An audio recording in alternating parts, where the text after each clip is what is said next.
I am a Chief Commercial Officer at Pay Group, and GPA have been kind enough to invite us to host, as you all may or may not know, the monthly webinars, which we title Payroll Then versus Now. And today's topic really focuses on something we've all been living through in the last, especially in the last 15 to 16 months, but maybe even before, because, remote working's been here for a long, long time when companies have had different offices abroad. But before we get into the introduction for the topic, I'd love to introduce you to a great colleague of ours and a great renowned person, I think, in the domain of HR and payroll. Christine Budd, hello and welcome, and please introduce yourself. Oh, hi, Sachin. So very nice to be here. Thank you very much. So I'm Chris Budd. I'm the Global Operations Director for PayAsia. I guess I've been in payroll since I was 18 years old. I can remember I worked in the finance team, but the payroll department got paid a bit more. So when a vacancy came up, I jumped to it. Probably should have stuck with finance actually, but anyway, I started working for the NHS in UK payroll as a payroll administrator, and then I've worked in lots and lots of different roles throughout my career in the last 30 years, and I've ended up living and working in Asia for the last 15. So yeah, that's me. Thanks, Chris. So guys, the real reason that we wanted to host this particular topic today, yes, it's very current. It's on everyone's mind. Employers are trying to find the right balance between office working and remote working wherever there is no lockdown, because if there's a lockdown, you don't really have a choice. So the topic is very relevant, and we're all noticing the worry when clients and even our own staff are unable to perhaps access the information they need to carry out such a mission critical process, which is payroll. And payroll links to all your statutory lodgements, which are mandatory to keep you compliant. And then you've got to actually pay your staff. So how do you do all the banking and the payments in domestic and global? So over time, I think what we've got at the moment is the acceleration of acceptance and adoption of remote working. And that's what we're here to talk about. We're here to talk about Christine's experience in remote working across 3 decades, even pre-COVID, managing remote teams. And before we get on to a lot of the practicalities of it, and we're here to give you some expert insights through Christine's experience. Mel, perhaps we could run a fun poll and just ask people a couple of key questions, which may help drive a bit more conversation, and Christine and I can maybe ad-lib a bit depending on the answers.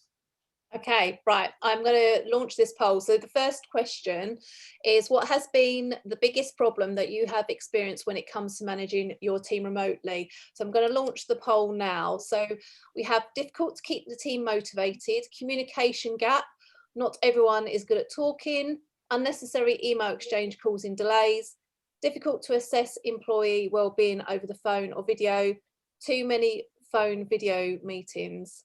Oh, that's a good one. What Sachin and Christine, what do you think is going to be the highest one on this poll? Without actually shooting myself in the foot on this video webinar, I reckon it's the last one. Yeah. Too many phone videos. Yeah. I don't know. I think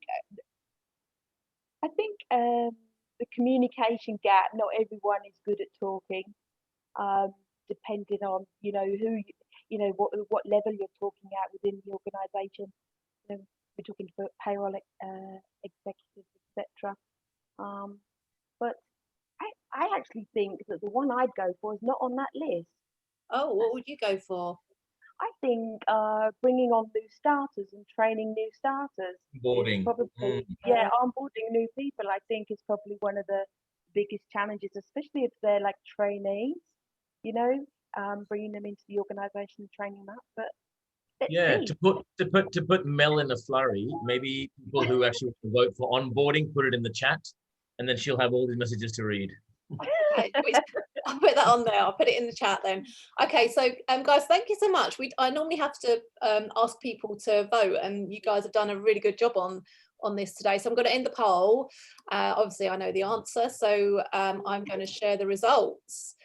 So we have 14% difficult to keep the team motivated, 40% communication gap, 18% unnecessary email exchange, 28% difficult to assess employee well-being, and then too many phone video meetings. I mean, that's 41%. So I think a lot of people feel like that, don't they? So I'm going to stop sharing, and I will pass it over to you.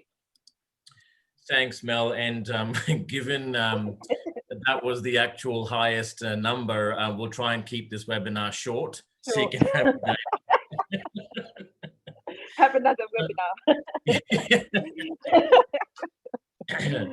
So Christine, let's talk a little bit about your background, which sets the scene for how we will roll through the other topics in the webinar. But how and when did your payroll career begin, as you mentioned, with NHS, and how was it different today to what it was back then?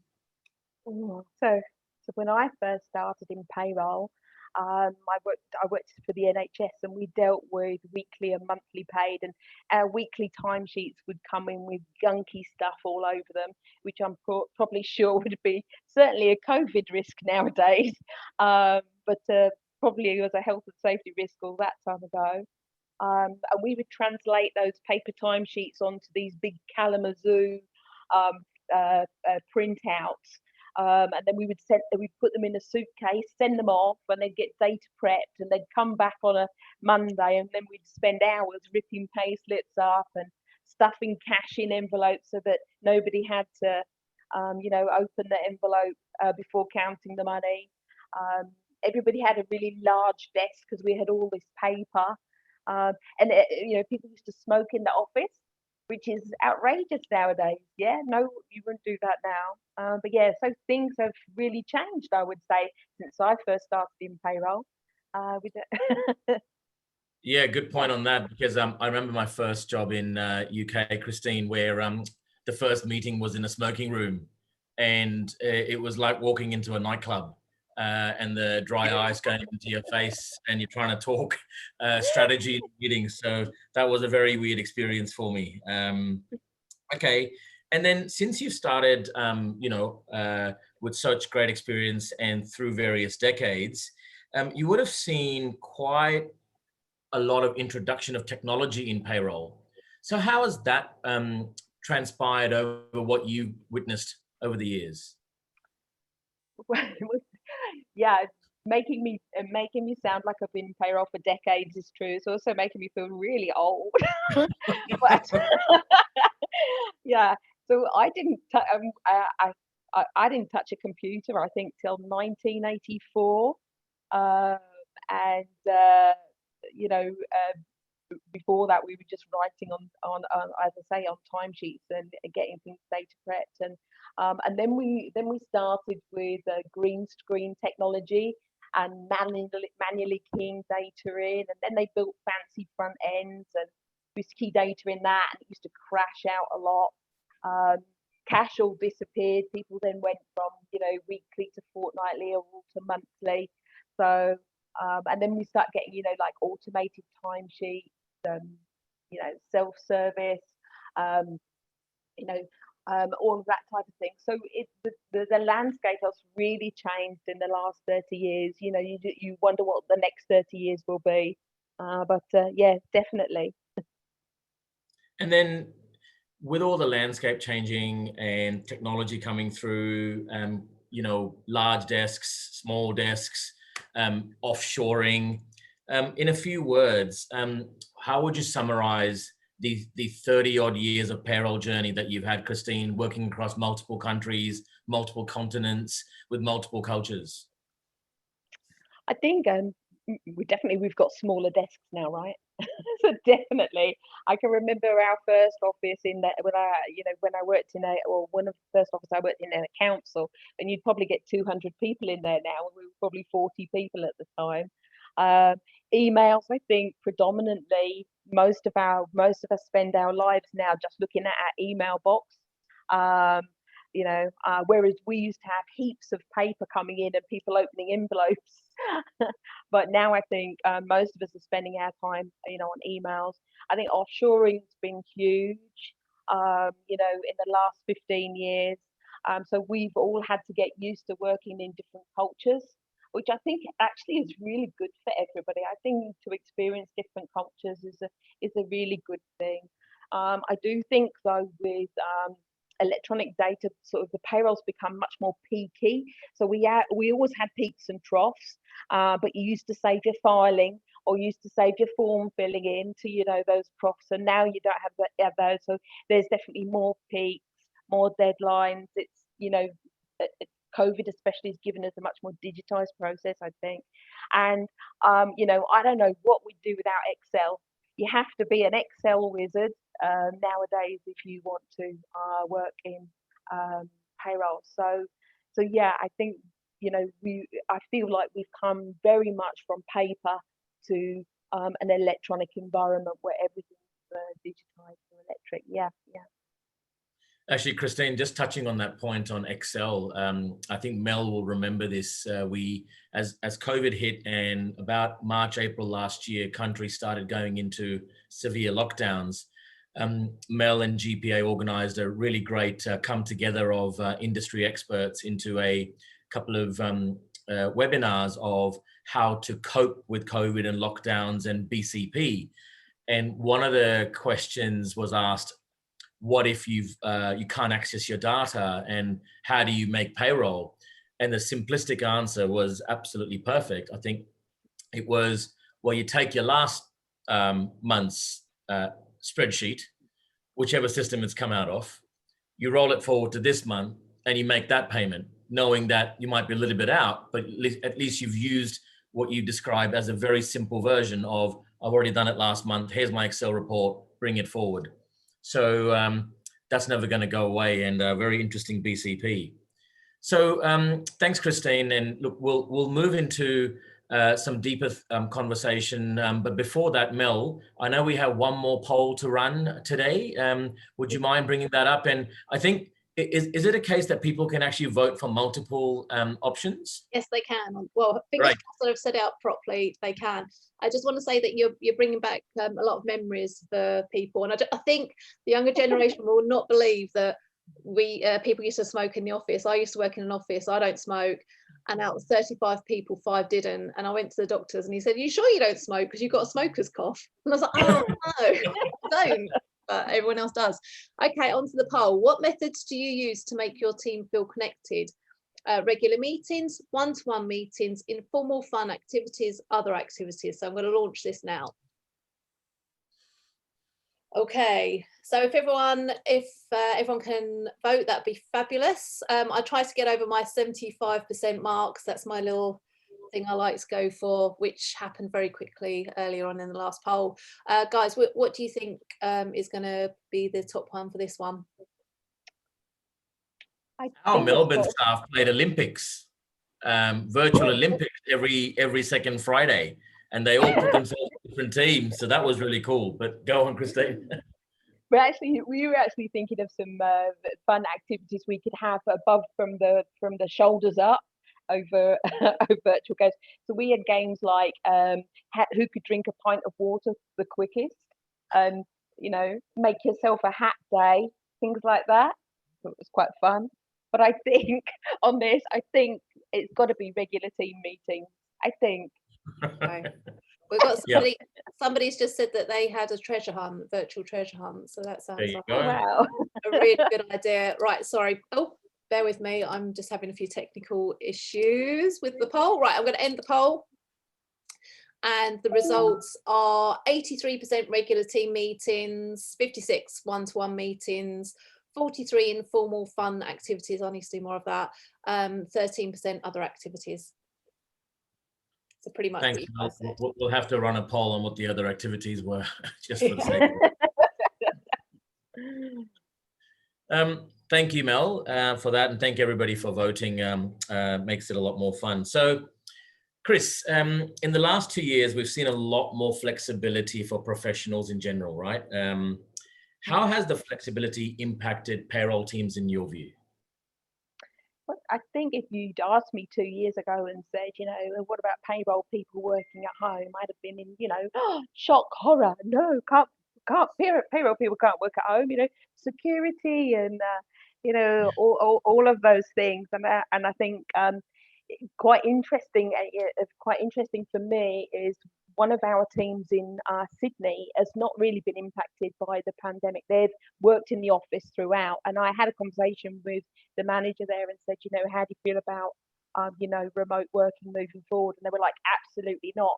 They were in the same frame as mine as I had been 2 years ago, because they haven't had to live and work through it. The concern about having a peer to bounce ideas off or having queries raised, etc. But I think for those of us who have actually had to live through it, we've had to overcome those challenges. And I think we've all become a lot more understanding of noises in the background, technology failing us. We've all had those days where the microphone's gone and we've got to wait for somebody to reboot.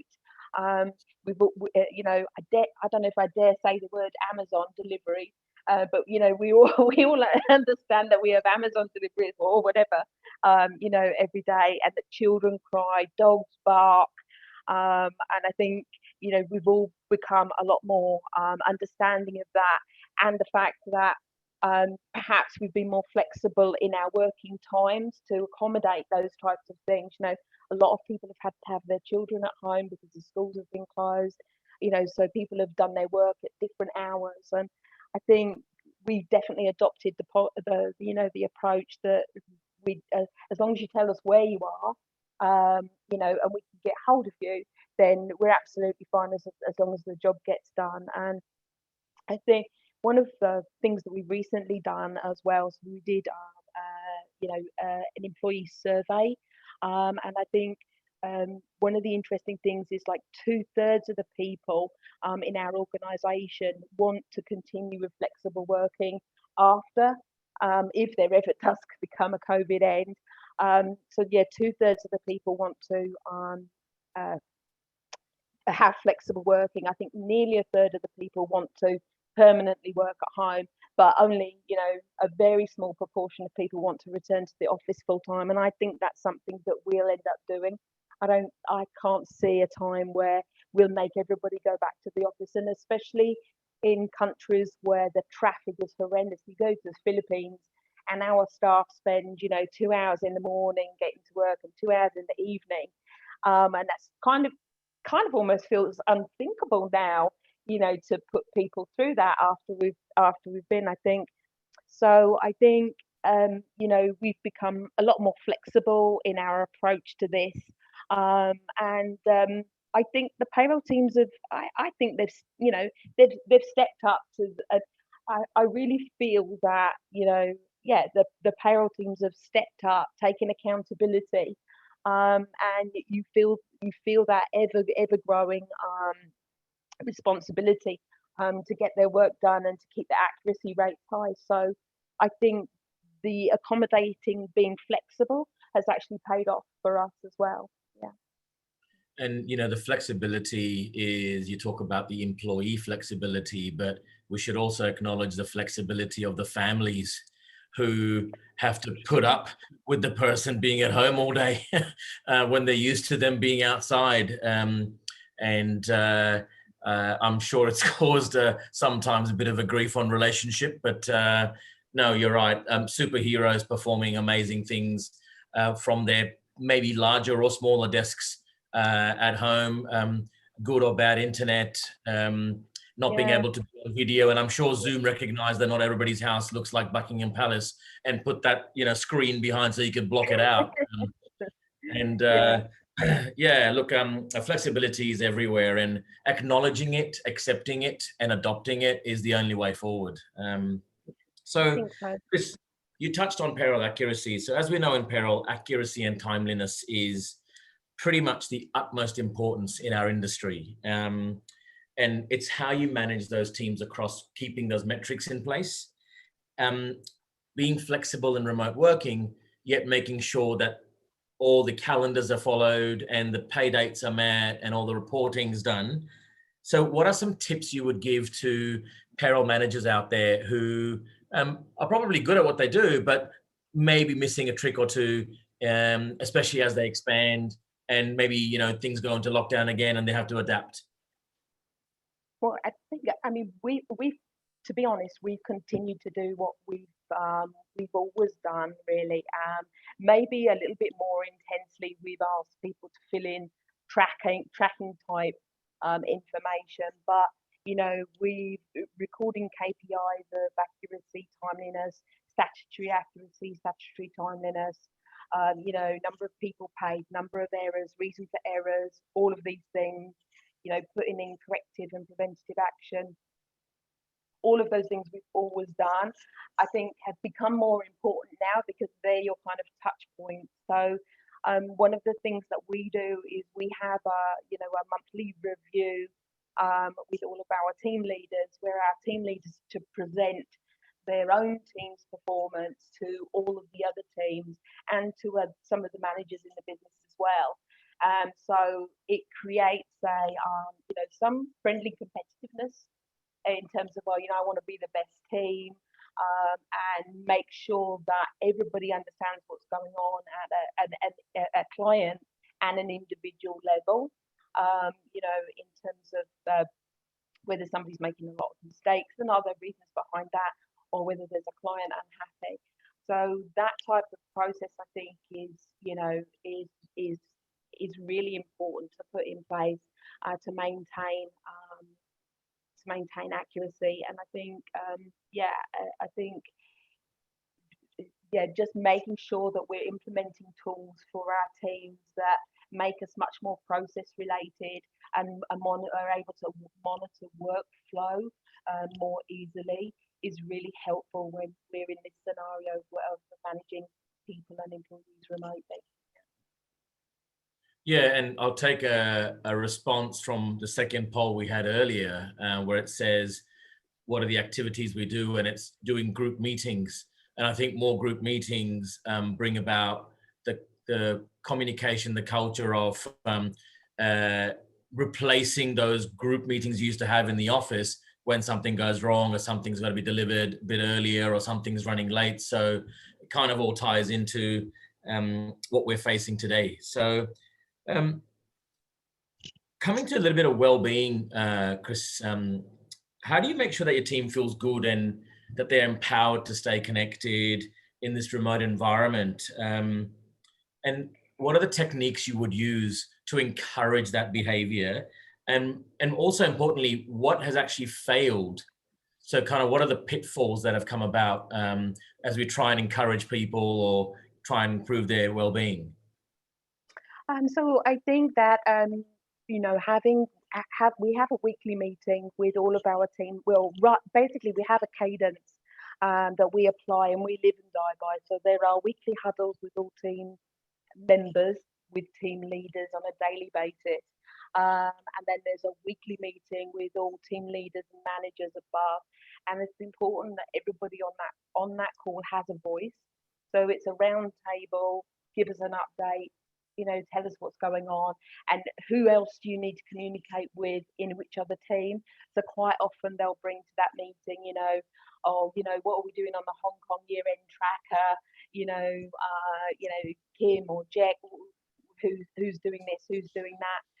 And also we bring in other people from the business to do, we call them guest speakers, but basically people from IT or people from finance or people from marketing. We've had our Ritvic along, a few times, just in trying to keep making sure that people understand, what's not just in their immediate vicinity, but making sure they keep in touch with the rest of the organisation and what's going on as well.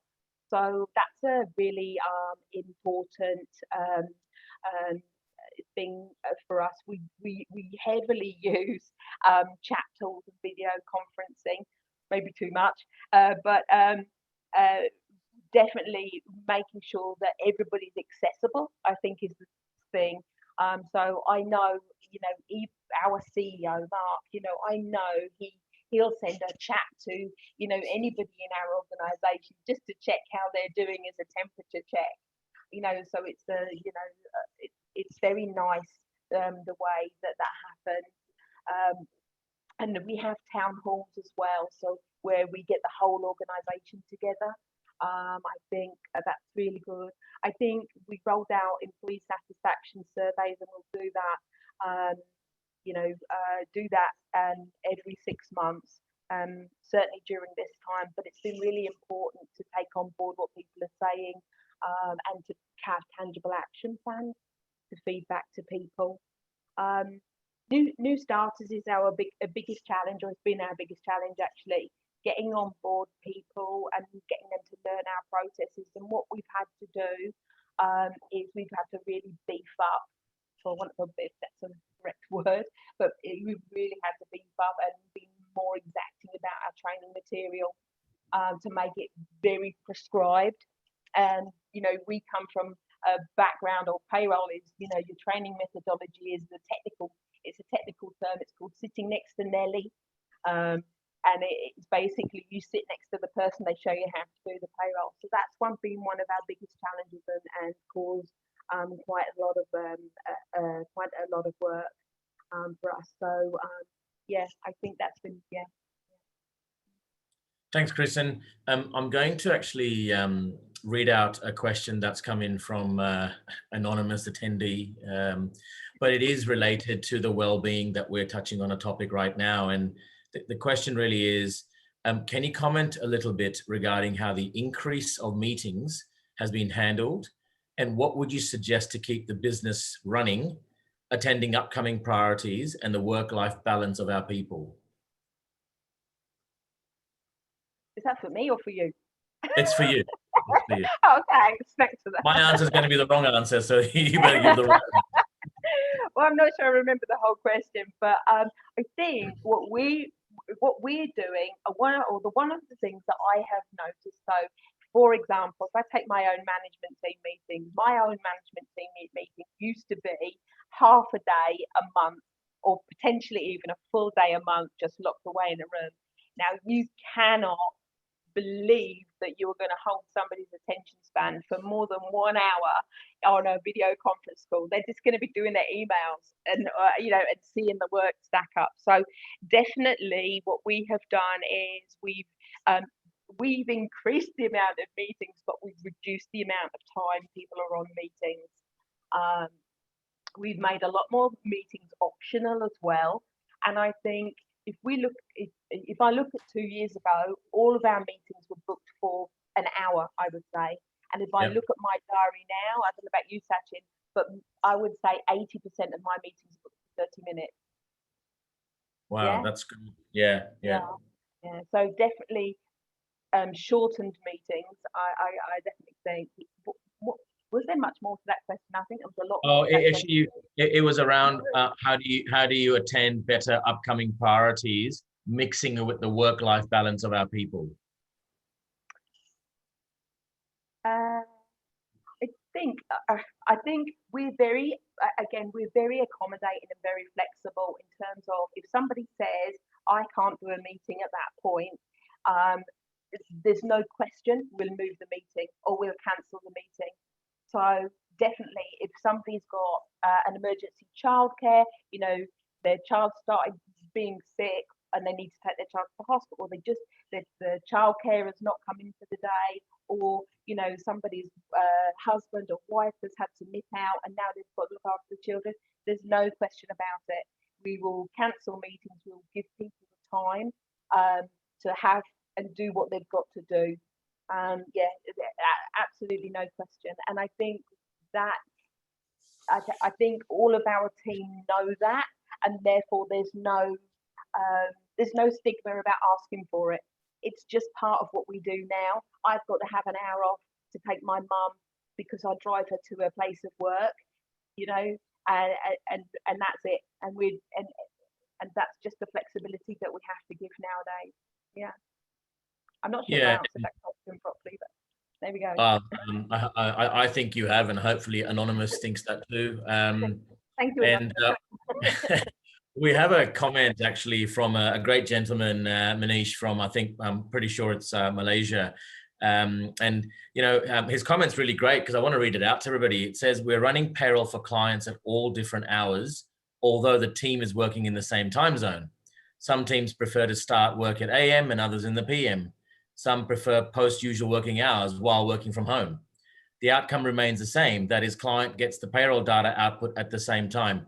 And absolutely, it's kind of speaks to the flexibility and the work-life balance. And everyone keeps telling me, at least, and Kristen, I'm not sure about you, but I'm working longer hours. Look, that's true because you're at your desk more.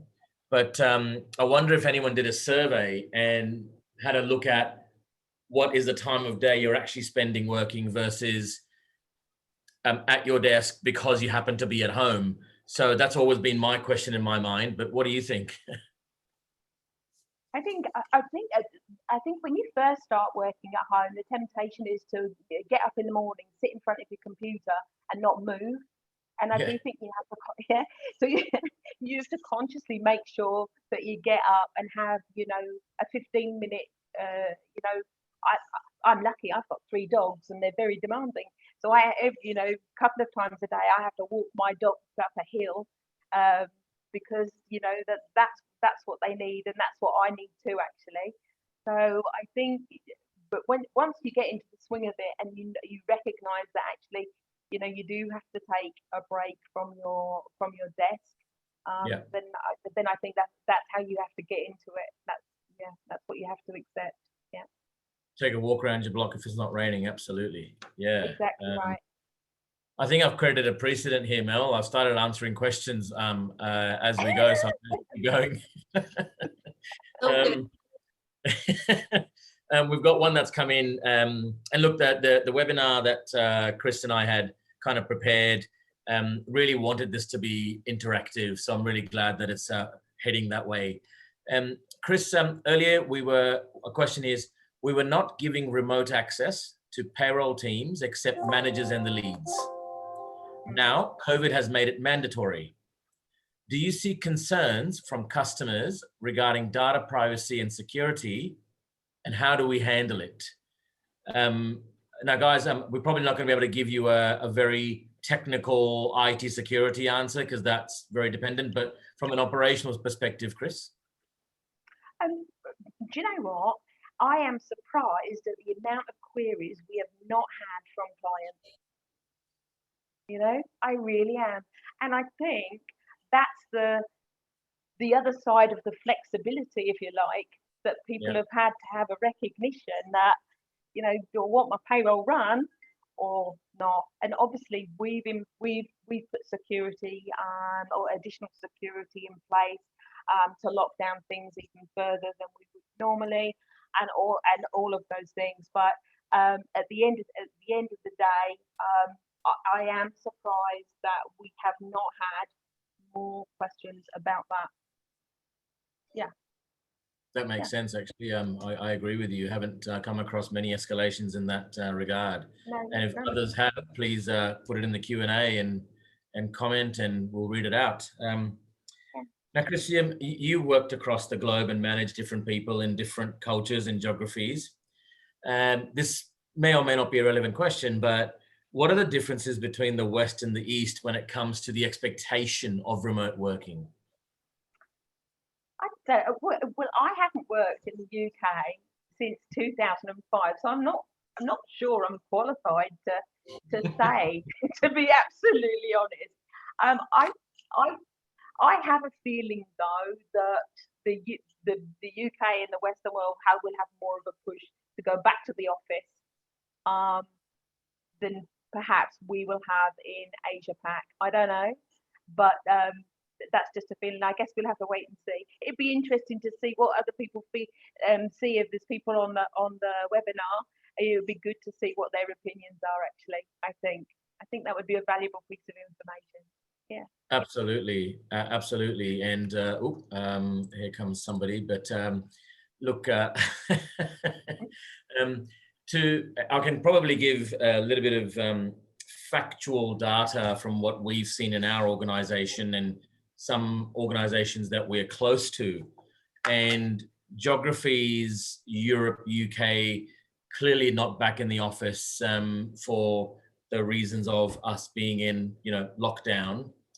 And then you've got a country like Australia, which has had a mix of fortune, with some states being a lot more open than others. And I'm definitely referring to those people who are listening in from Victoria, who've had the worst of the situation in Australia. So interestingly, where there is more openness, people are actually back in the office. And I know in Sydney, in our offices, we are as close to 100% as it could be, as people going in.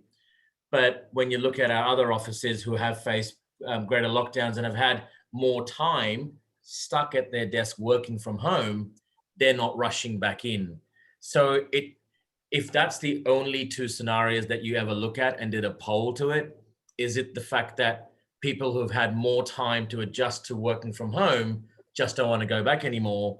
And those who've had less time and been fortunate maybe to not have those lockdowns are going back to the office. Maybe that's something that will come out as a survey. And I think that ties up with my experience of Australia in our own teams, because they haven't had to live through it. They're still where I was 2 years ago. Oh my God, no working at home. Yeah, be interested. Some people have written that they will never go back.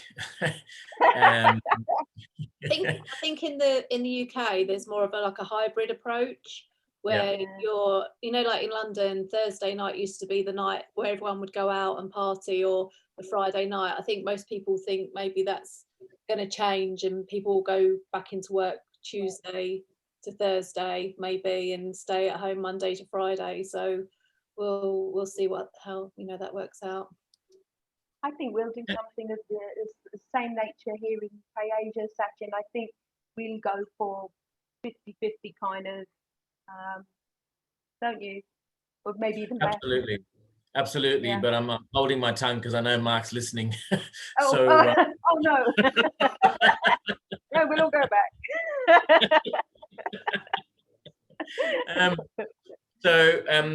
Chris, I know that it was interesting. You said it right at the start when the poll came out that onboarding is the biggest challenge. Of course, there are some great things to come out of remote working. People are, I hope, for a better part, appreciating the flexibility. I hope that they're connecting more with families. I would think so. And what are the other pearls of wisdom in terms of things to look out for, Chris, when remote working, and how does that differ for an employee who's looking after themselves, and then how does it differ for a manager managing remotely? I definitely think that when we've been managing our teams remotely, this is quite interesting actually. So where we've had performance issues, historically where we've had them and we've put people on a performance improvement plan, etc., you've got like a 50-50 chance, right, to say this person's going to turn around or not. And what we found is that through the pandemic, we've picked somebody up on their performance, actually they've completely turned around. So we've had nobody that's not completely turned around due to that. And I think that probably that has more to do with their performance being a symptom of working alone and feeling isolated, as opposed to the actual person's capability. And actually by wrapping our arms around that person and saying, hey, look, we're here to help you and support you and we want you to do better, is that they've actually thought, yeah, do you know what, I am. That's quite an interesting thing that's happened. And I think that I think recognizing that the people around us, or the people around me, really stepped up.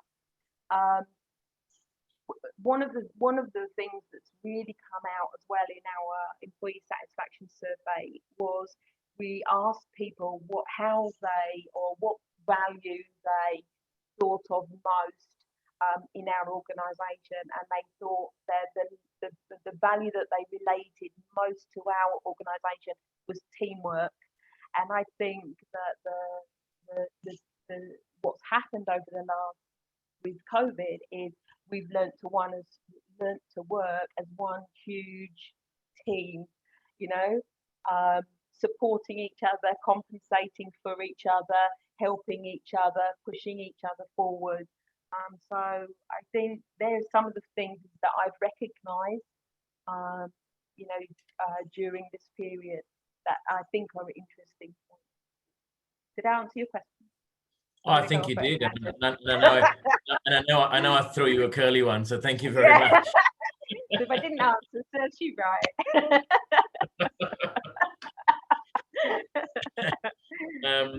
Look, working remotely, we wouldn't be having such webinars, especially when you talk about lockdown. I don't know how many of the attendees today are actually at home listening versus from the office. I'm willing to bet the majority are at home. You're clearly at home. I'm clearly at home. Mel is too. So there is a lot of flexibility. So thanks very much for sharing all your views, Chris and Mel. I guess we can throw it back to you, and maybe if anyone wants to ask live questions or come on screen and say hi and ask Christine more curly ones, that'd be great, because she's forced to answer them. I've actually got, I think Tracy's put a really good question on chat, and Yep. I wonder what you guys think of sickness levels. So I know personally I have about 4 colds a year because of travel, blah blah blah, and I've only had 1 cold. So how have you found with regards to staffing sickness levels? Has it decreased or increased?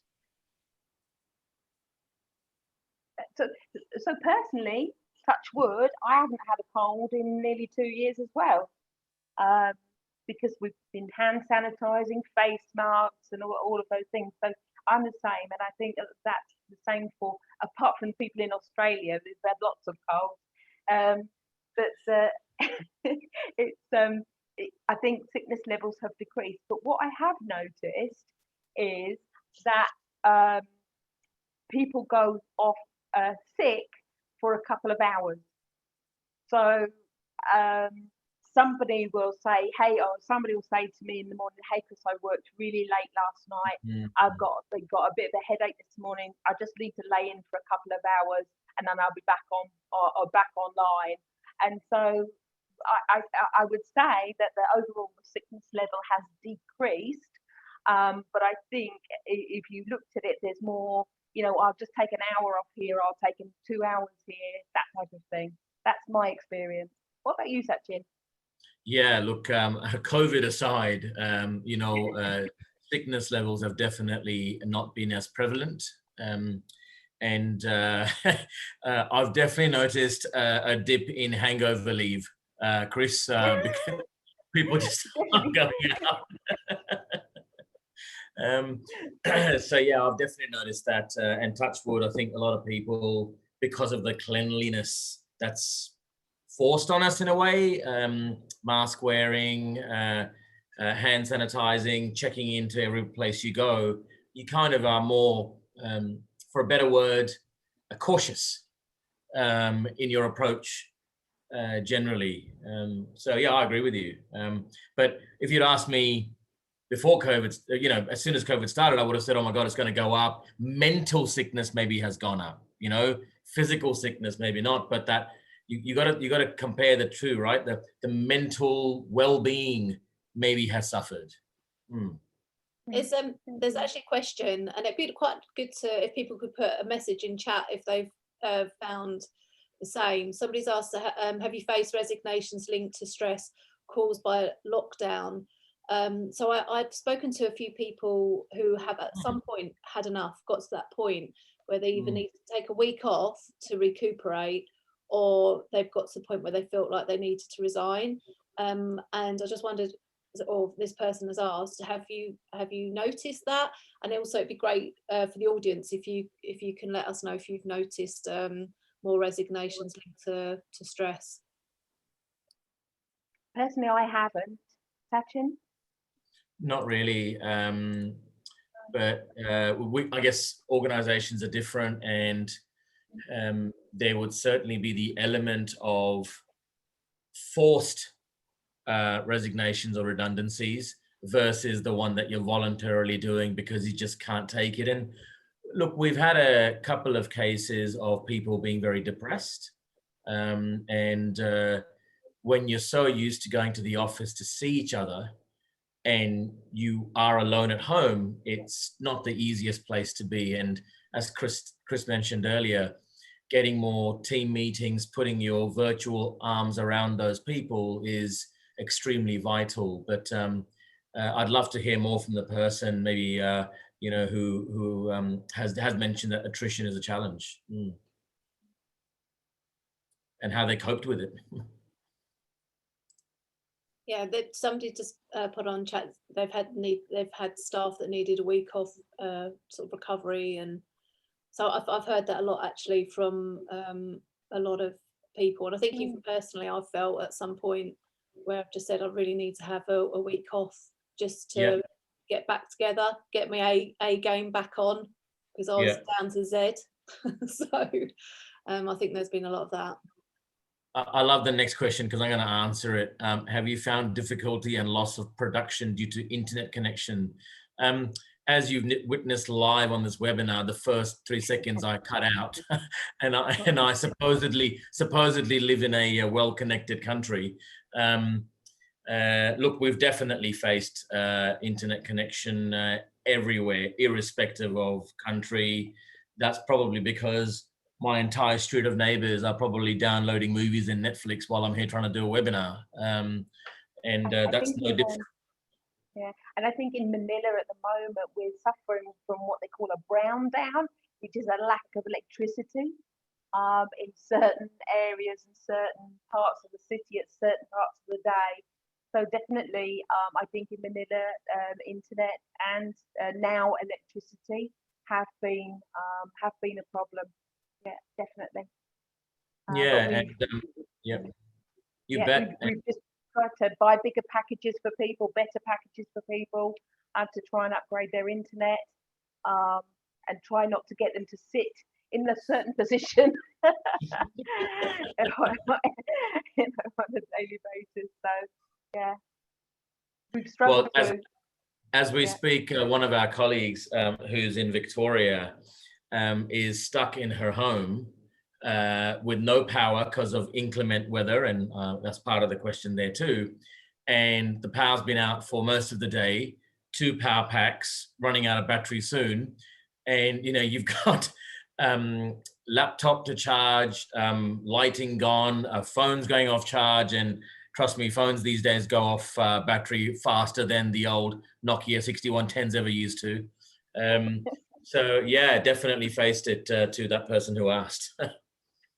I think when the pandemic hit, I was hearing stories of people in countries that you'd say shouldn't have internet problems, and it's amazing to find out that nearly every country has an area where they just have issues with Wi-Fi or the internet or whatever. So it's not necessarily in some of the countries that you'd potentially expect it to happen.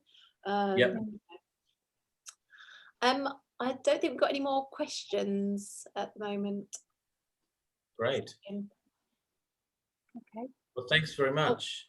Oh wow, you can read that one out, Mel. Can we say, okay, when we talk about remote working, we cannot avoid mentioning the work from home from a different country. Also, some businesses understood that this could be an easy step to save labour costs hiring from a pool talent in a new country where salaries and labour cost is cheaper.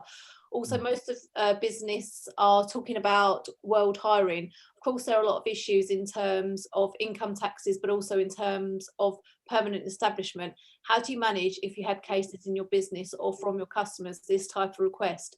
Would your best approach be PEO or employment of record, or set up a proper payroll? Is this one that's an answer offline? Because I think that's quite a big question. Well, I think we need to send this one to Christine online first, because it's a long one for her.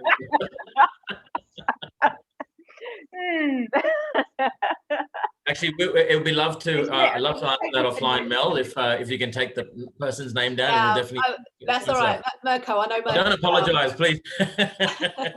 I will send. We have actually run some webinars on that subject, Mirko, because it is a huge subject, and there are questions around POs or employment of record. Yep. It's almost like a webinar. Maybe that's something that we might look at another episode. I think it's a webinar in itself there. So you've set a good question for a whole webinar. Yeah. Thank you very much, Mirko. So I just wondered, we're coming towards the end. Is there anything else that you guys wanted to cover, or if anybody has any other questions? We're coming towards the end of the session. We're okay. Thanks, Mel. Really appreciate it. Chris, thanks very much for sharing your wisdom. Yeah. Thank you so much for your time.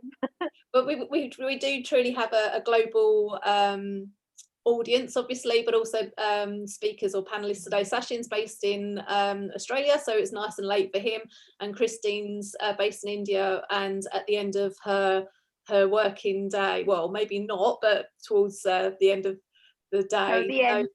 Yeah. So thank you both for making this really enjoyable. It's a really nice, lovely, informal chat, and thank you to the audience for really participating. It's really great to hear from everyone, isn't it? And getting everyone involved. Yeah, and I've seen Thanks some very familiar names on the thing going up. So Sam Williams and etc. So thank you very much, guys. Really nice that you could join. So thank you. Thank you, Mel. It's a small world, isn't it, Christine? Yeah. Hi, Sam. We hope to run another session next month, so we will keep in contact with everyone. I will send an email out to let you know when it is, and if you do have any questions, contact Sachin or Christine via LinkedIn, or you guys have all got my email address. Feel free to get in contact with me, and I can pass them on. Thanks, everybody. Thank you so much. Thank you, everybody. Stay safe. Bye-bye.